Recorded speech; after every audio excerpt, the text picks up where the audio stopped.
Oke, Assalamualaikum warahmatullahi wabarakatuh. Kita masuk perkuliahan kita yang ke-12 ya. Materi kita hari ini yaitu kudis. Jadi kudis ini sering dengar ya adik-adik mahasiswa semua, dimana kudis ini merupakan suatu penyakit kulit yang disebabkan oleh Sarcoptes scabies atau sering disebut dengan penyebabnya itu scabies. Jadi kudis ini ditandai dengan gejala tuh biasanya kulitnya kemerahan, kemudian gatal terutama di malam hari, lalu terdapat keropeng hingga nanti sampai terjadi pustula atau dia kulitnya di dalamnya isinya nanah. Oke, kita lihat sejarahnya.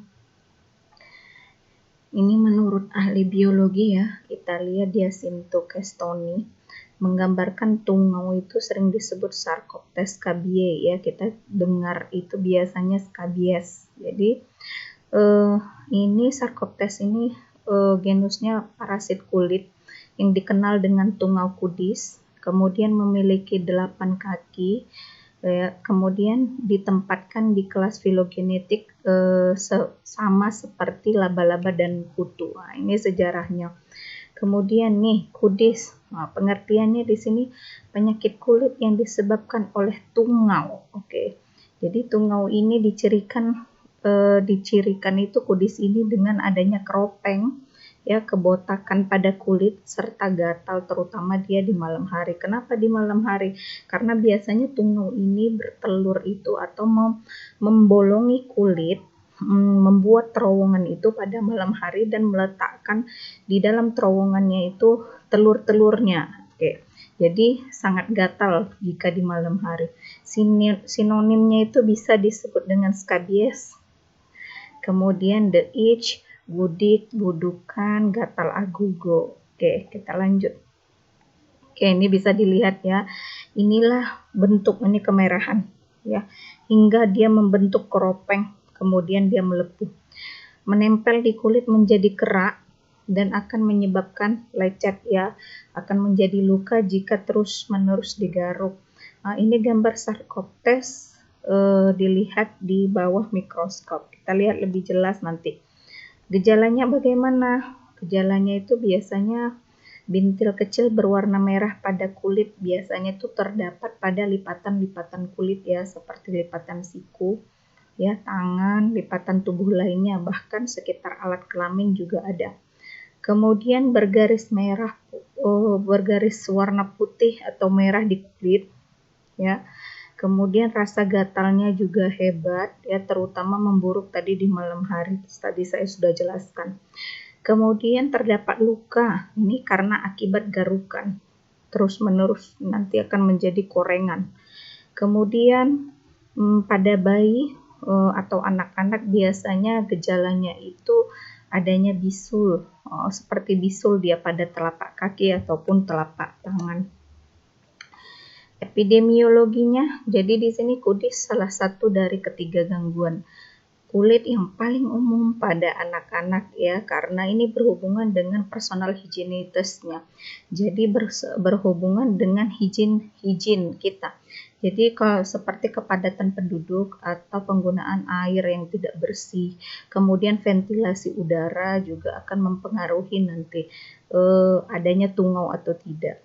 Kemudian di sini didistribusikan di seluruh dunia ya, bisa menginfeksi segala usia, kemudian ras, kelas sosial ekonomi. Oke, nanti bisa kamu baca beberapa jurnal bahwa beberapa penelitian biasanya yang kelas ekonominya menengah ke bawah yang banyak terinfeksi oleh Sarcoptes ini. Kemudian kudis lebih sering terlihat di daerah padat penduduk. Oke nih. Kemudian kondisi hidup yang tidak higienis ya. Kemudian tahun 2009 bahwa 300 juta kasus kudis terjadi setiap tahun ya, makin banyak ya.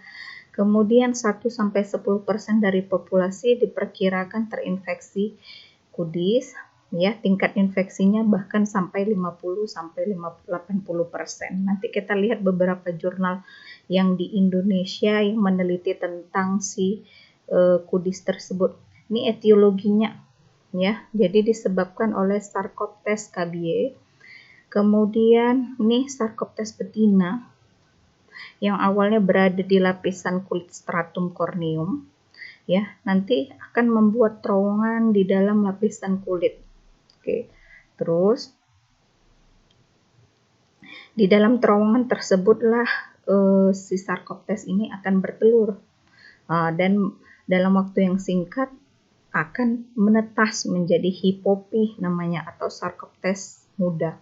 Akibat terowongan yang digali tadi dan hipopi akan memakan sel-sel di lapisan kulit itu, maka dia penderita mengalami rasa gatal. Oke, jadi biasa dia menggali terowongan di bawah epidermis kulit itu adalah pada malam hari dan meletakkanlah telurnya di situ. Makanya pada malam hari lah biasanya ditandai gatal-gatal ya oleh kudis.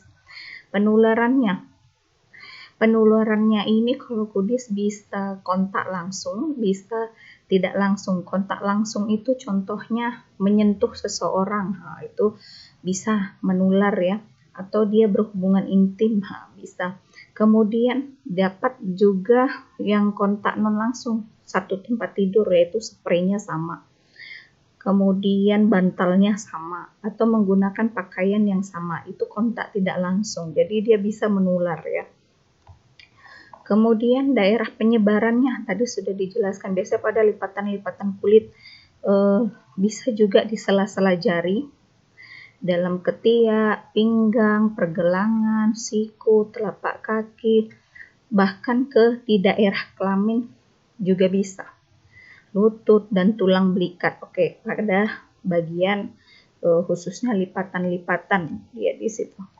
Kemudian daerah penyebarannya itu pada anak-anak itu lebih sering di kulit kepala, bisa wajah, leher, telapak tangan dan telapak kaki. Oke, ini bisa dilihat ini lukanya. Ya, lukanya sudah membentuk kropeng yang ini. Kemudian ini udah berbentuk pustula, yaitu di dalamnya itu nanah.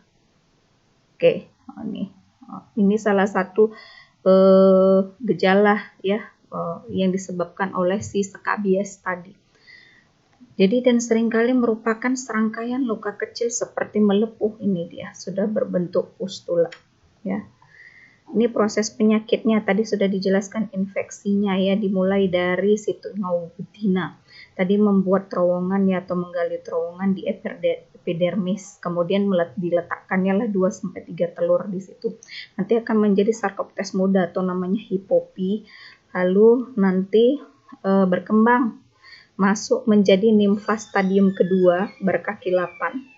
Kemudian akan menjadilah tungau betina muda. Baru setelah menjadi tungau betina muda, nanti dia siap kawin dengan tungau jantan. Nanti akan berkembang biak lah dia di situ selama 2-4 hari. Jadi manifestasi klinisnya itu yang pertama itu ditandai dengan gatal hebat, biasanya malam hari sebelum tidur. Adanya tanda papula, yaitu bintil ya tadi. Kemudian pustula, bintilnya bernanah, tadi sudah ada gambarnya. Kemudian ada bekas garukan atau namanya ekskoriasi. Lalu bekas-bekas lesi yang berwarna hitam, nanti setelah sembuh akan berbentuk bekas-bekas lesi yang berwarna hitam. Bagaimana melihatnya? Adanya Sarcoptes di situ biasanya dengan kaca pembesar ya. Bisa dilihat adanya kunikulus atau lorong di atas papula ya, di bintil-bintilnya itu. Komplikasinya ini biasanya ke infeksinya pun sedang biasanya. Infeksinya ini bakteri sekunder seperti impetigo. Jadi di sini infeksi superficial kulit yang sering disebabkan oleh bakteri. Jadi karena adanya garukan tadi biasanya bisa menyebabkan infeksi sekunder, maka terdapatlah nanti ada bakteri di situ. Kemudian bentuk yang lebih parah itu kudisnya berkerak. Jadi inilah komplikasi dengan adanya Sarcoptes atau skabies. Diagnosanya penyakit kudisnya bagaimana? Biasanya kudisnya itu kita kerok ya, atau keraknya itu kita keluarkan keropengnya. Lalu kita tambahkan dengan beberapa tetes kalium hidroksida 10%. Jadi agar tungau itu terpisah dari jaringan kulit, kemudian kita amatilah di bawah mikroskop. Lihatlah seperti tadi gambar tungau tadi sudah ada. Dilihatlah di bawah mikroskop seperti kutu dia. Cuma dia lebih kecil lagi dibandingkan kutu.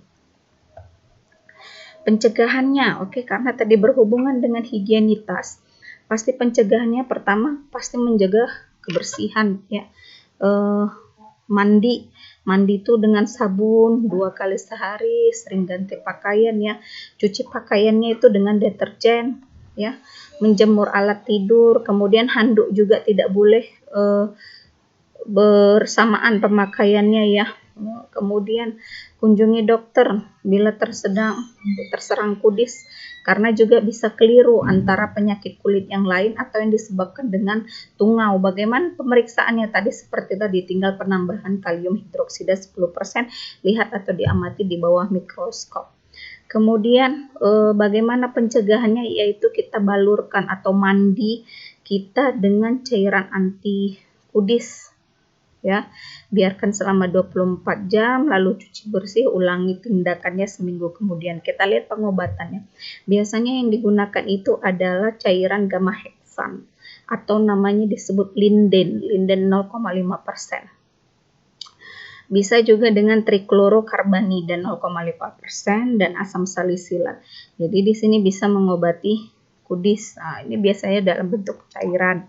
Kemudian ada sediaan yang mengandung linden 1% sama asam usnat ya. Lalu ada yang terkenal di pasaran itu adalah skabimid. Isinya itu adalah permetrin 5%. Ini dalam bentuk salep ya. Ini bisa dioleskan, atau yang mengandung crotamiton atau RAX. Jadi inilah obat-obat yang bisa diswamedikasi ya terhadap penyakit kudis. Ini pengobatannya, mandi diikuti dengan penambahan linden ya. Lindennya 1% atau krim yang isinya benzoat 2% dalam bentuk losio atau crotamiten 10% ya. Di sini pengobatannya dilakukan 1 sampai 2 kali sehari. Jadi balurkan itu atau olesi setelah mandi ya. Kemudian terapi sesuai dengan keadaan kulit, kemudian hindari kontak dengan pencegahannya, hindari kontak dengan penderita karena ini salah satu juga menular ya. Jangan pemakaian handuk yang bersama, pakaian serta satu tempat tidur. Jadi itu bisa menular. Nih bentuk sarkop tesnya kalau dilihat di bawah mikroskop. Jadi itulah pembahasan kita tentang kudis hari ini. Kita lihat jurnal yang berhubungan dengan kejadian skabies ini. Di sini bisa dilihat ya judulnya ya. Ini artikel penelitian dari Fakultas Kedokteran UNAN ya di Padang. Di mana judulnya itu faktor-faktor yang berhubungan dengan kejadian skabies di wilayah kerja Puskesmas Lubuk Buaya di Kota Padang di tahun 2015. Jadi di sini dia mau mengetahui faktor apa saja sih yang mempengaruhi terjadinya banyak yang berobat di Puskesmas Lubuk Buaya ini adalah pasien-pasien penderita kudis atau skabies ya yang disebabkan oleh si tungau. Bahwa di sini latar belakangnya kenapa dia perlu diteliti. Kita lihat di laporan tahun 2013 dari Dinas Kesehatan Kota Padang bahwa penyakit kulit infeksi ini menduduki peringkat ketiga ya setelah ISPA ya, infeksi saluran pernapasan, kemudian yang kedua itu adalah gastritis, dan yang ketiga tadi adalah penyakit kulit, salah satunya itu adalah si skabies tadi. Jadi ada 1926 kasus.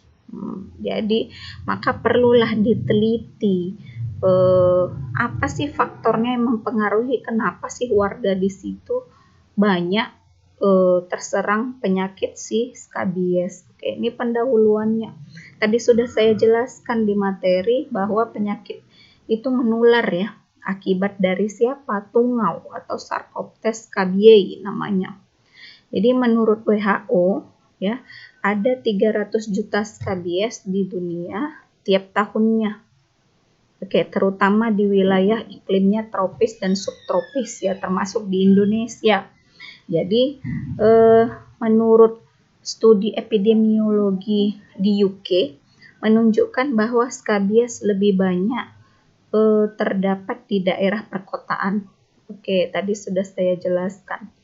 Dan lebih sering terjadi pada musim dingin dan panas ya. Kemudian di mana berkaitan dengan juga ini tingkat kemiskinan serta kepadatan penduduk. Oke, hasil survei didapatkan bahwa prevalensi skabies 25% pada orang dewasa dan paling banyak itu adalah terjadi pada anak-anak. Kenapa? Kalau pada anak-anak biasanya personal higienitasnya harus diperhatikan juga orang tua. Makanya lebih banyaklah dia di anak-anak 30-65% yang terkena skabies. Oke. Kemudian beberapa faktor yang berkontribusi terhadap penyakit tersebut adalah rendahnya tingkat personal higiennya atau kondisi lingkungannya ya. Lalu yang pertama itu didukung oleh kepadatan penduduk terlalu padat sehingga sanitasinya juga tidak baik. Lalu akses air bersih. Akses air bersihnya yang sulit, bagaimana membersihkan diri jika air bersihnya juga sulit ya. Jadi latar belakangnya dia melakukan penelitian tadi didukung oleh penelitian sebelumnya bahwa penelitian sisa Adatin ini tahun 2015 ya, dia lakukan penelitiannya itu di pesantren menunjukkan bahwa personal hygiene berpengaruh dengan kejadian skabies. Jadi artinya santri dengan higienitas buruk mempunyai 2.934 kali beresiko menderita skabies ya. Oke. Kemudian pada tahun 2001 WHO juga menetapkan skabies ini penyakit yang berhubungan dengan air ya. Kalau airnya dia tidak bersih, bagaimana membersihkan tubuhnya sehingga dia cepat juga berpengaruh ya terhadap si kejadian skabies ini. Kemudian tungau skabies di sini dijelaskan bisa menyebar melalui kontak langsung dengan penderita skabies atau kontak secara tidak langsung. Oke, menggunakan peralatan atau benda yang terkontaminasi tungau skabies. Nah, ini tadi penggunaan handuk yang bersama, alas tempat tidur atau bantal yang sama. Jadi bisa tertular juga secara tidak langsung. Kemudian tadi penelitian berikutnya ini, penelitian sebelumnya yang tahun 2012 juga menelitinya di pondok pesantren. Ya, di sini hubungannya bermakna ya. Antara kepadatan hunian dengan kejadian skabies. Jadi kepadatan hunian yang tinggi akan meningkatkan kejadian skabies 3,6 kali lipat dibandingkan dengan kepadatan hunian yang rendah. Oleh karena itu sudah ada beberapa penelitian terdahulu yang meneliti ini, kemudian merupakan kejadian skabies ini merupakan peringkat ketiga ya di Padang tadi, maka perlulah diteliti. Jadi bisa memberikan nanti informasi kepada tenaga kesehatan yang lain apa sih faktor yang mempengaruhi penyakit tersebut. Oke, kita lihat metode penelitiannya. Metodenya ini bersifat analitik ya. Jadi dia dengan rancangan penelitian case control study. Di sini ya untuk mengetahui faktor-faktor yang berhubungan dengan kejadian skabies di Puskesmas Lubuk Buaya Kota Padang tahun 2015 ya. Jadi populasinya ini yang diambilnya adalah seluruh masyarakat yang didiagnosa oleh si dokter di puskesmas tersebut yang menderita skabies. Jadi di sini metode total samplingnya yang memenuhi kriteria inklusi. Jadi ada kriteria inklusi, ada kriteria eksklusi di sini ya. Kemudian nanti kita lihat mana kriteria inklusi dan eksklusinya. Bahwa dari beberapa pasien tadi ada kriteria inklusi dan eksklusi sebanyak 31 kasus. Jadi di sini dia teknik pengambilan sampelnya itu secara purposif ya, yaitu mencocokkan usia ya yang memenuhi kriteria inklusi dan eksklusi. Kemudian jadi didapatkanlah jumlah masing-masing kontrolnya itu 31 orang. Ini maksudnya masing-masing kasus berarti yang terinfeksi skabies itu 31 orang dan kontrol itu adalah yang pasien yang tidak menderita skabies itu 31 orang. Jadi 1:1. Jadi ada kontrol, ada penderita skabies. Kita lihat variabelnya. Di sini ada variabel bebas ya. Variabel bebasnya itu adalah si penderita skabiesnya. Sedangkan variabel independennya itu adalah personal hygiene-nya, ketersediaan air bersih, kepadatan hunian kamar, luas ventilasi kamar, dan status gizi. Nah, jadi ini variabel tidak terikat, ini variabel independen ya. Kemudian di sini datanya yang diambil itu berdasarkan rekam medik ya, rekam medik pasien ya. Kemudian data primernya itu diperoleh dari kuesioner yang dibagikan kepada si pasien skabies maupun yang kontrol yang tidak menderita skabies. Lalu diolahlah nanti datanya dengan pemeriksaan data, coding, dan tabulating. Oke.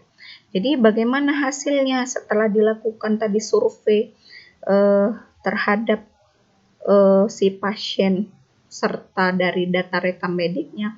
Kita lihat di tabel 1. Kita lihat di tabel 1, ini demografi respondennya. Oke, ini karakteristiknya tadi berdasarkan ada umur, jenis kelamin, tingkat pendidikan terakhir. Kita lihat di sini bahwa rentang umurnya itu yang dipakai adalah 17 sampai 25 tahun. Oke. Kelompok kasus dan kontrol sebesar 12,90%. Kemudian jenis kelamin yang terbanyak pada kelompok kasus adalah laki-laki 25,8, pada kontrol perempuan adalah 32,25%. Kemudian tingkat pendidikan itu terbanyak adalah SMA. Kasusnya itu 16,12% dan kelompok kontrolnya 17,74%. Oke, kita lihat tabel 2 ini frekuensi variabel independen ya. Yang mempengaruhi tadi yang adalah si hygiene ya, kemudian ketersediaan air bersih, kepadatan. Oke, ini data statistiknya, kita baca langsung dari sini. Berdasarkan tabel 2 diketahui bahwa persentase responden yang memiliki personal hygiene kurang baik lebih banyak terdapat pada kasus 18 responden. Oke. Jadi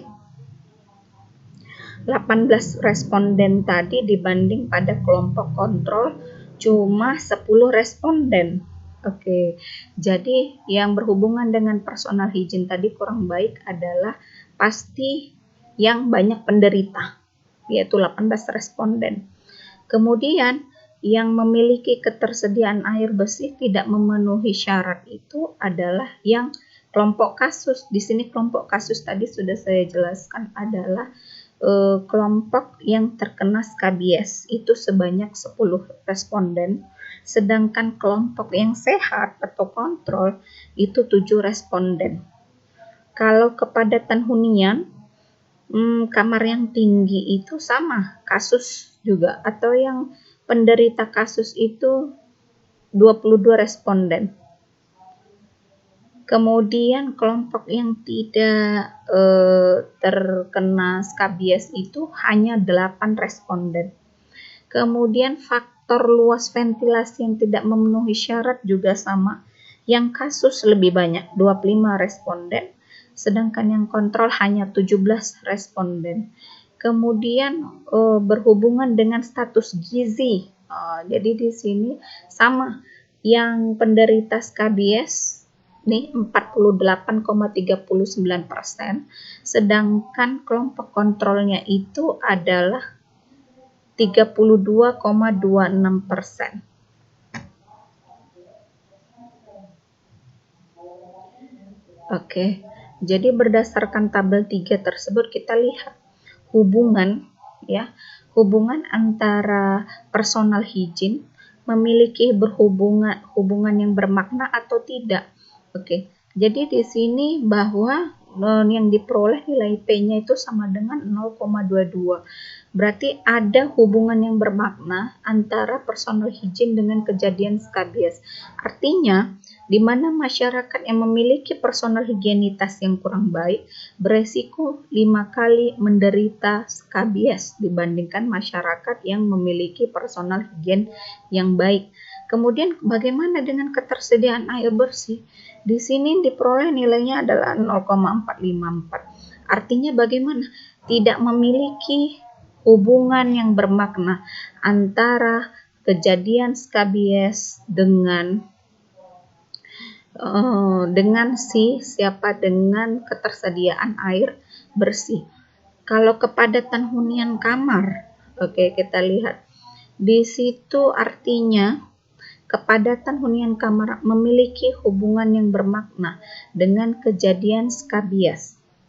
Kepadatan hunian kamar juga lebih tinggi ya. Artinya masyarakat yang tidur di kamar dengan kepadatan hunian yang tinggi beresiko 4,5 kali lipat menderita skabies dibandingkan masyarakat yang tidur di kamar dengan hunian yang rendah.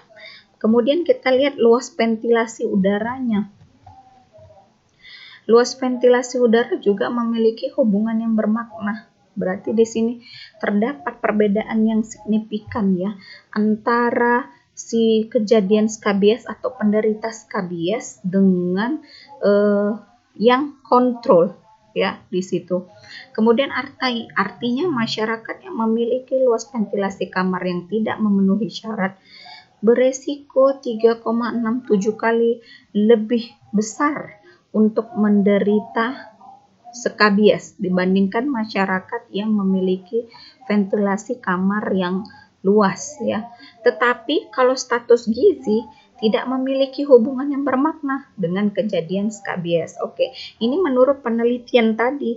Oke, jadi yang tidak bermakna itu adalah ketersediaan air bersih dengan status gizi. Sedangkan yang memiliki hubungan bermakna tadi adalah personal higienitasnya, kemudian ventilasi udaranya, serta kepadatan hunian kamarnya. Nah, itu tadi 3 tadi berpengaruh. Oke, kita lihat pembahasannya. Yang pertama, higien kurang baik ya. Apabila berkontak dengan penderita skabies atau benda yang terkontaminasi oleh tungau, pasti beresiko untuk menderita skabies. Ya, jadi dia manifestasinya adalah personal higiennya jelek. Maka oleh itu oleh karena itu untuk mencegahnya menggunakan sabun mandinya. Kemudian mengganti pakaian setiap hari, lalu cucilah pakaian dengan sabun, setrika pakaiannya. Itu adalah salah satu pencegahannya. Kemudian ketersediaan air bersih. Tadi di situ bahwa penelitiannya tadi tidak memiliki hubungan yang bermakna ya. Tapi sebenarnya air itu sangat berpengaruh ya terhadap kebersihan. terhadap kebersihan. Kalau airnya tidak bersih, bagaimana kita membersihkan tubuh dengan bersih? Makanya itu perlu sebenarnya, tetapi dalam penelitian ini tidak memiliki tidak memiliki perbedaan yang signifikan di situ. Kemudian di sini dijelaskan bahwa penyediaan air bersih kunci utama untuk sanitasi kamar mandi ya, yang berperan dalam penularan skabies. Maka itu harus sebenarnya air bersihnya itu memenuhi persyaratan kesehatan. Lalu kita lihat kepadatan penduduk atau kepadatan hunian kamar. Jadi di sini memiliki tadi hubungan yang bermakna ya. Karena apa? Penyebaran tungau atau skabies ini akan lebih mudah terjadi pada penduduk yang hidupnya berkelompok atau padat, seperti asrama, pesantren, kemudian kelompok anak sekolah ya. Jadi dia lebih cepat ya terkena skabies dibandingkan sama yang renggang kepadatannya.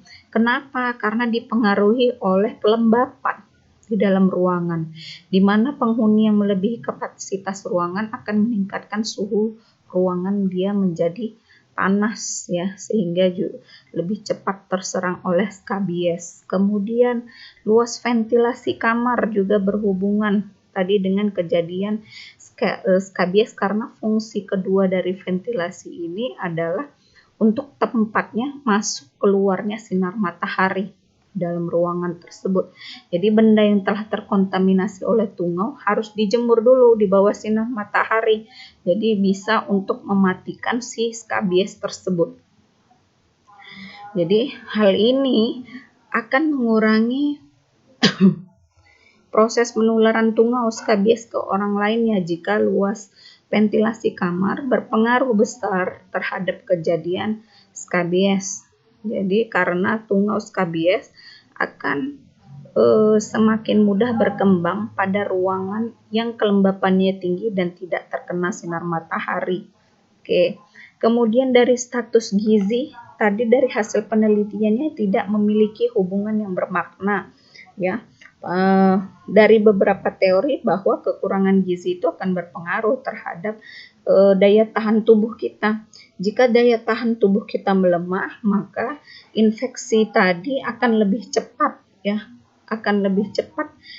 terinfeksi di dalam tubuh kita akibat kekurangan gizi. Jadi di sini penyakit infeksi dapat memperburuk keadaan gizi, dan keadaan gizi yang jelek dapat mempermudah terkenanya infeksi. Oke. Jadi kesimpulannya apa?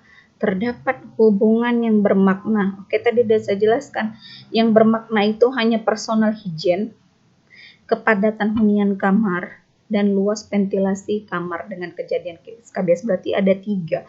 Tetapi yang tidak memiliki hubungan yang bermakna adalah ketersediaan air dan status gizi dengan si kejadian skabies. Jadi inilah contoh ya penelitian yang dilakukan oleh oleh Sari Yunita dari Universitas Andalas tadi terhadap kejadian skabies di Padang, serta faktor-faktor apa saja yang mempengaruhi.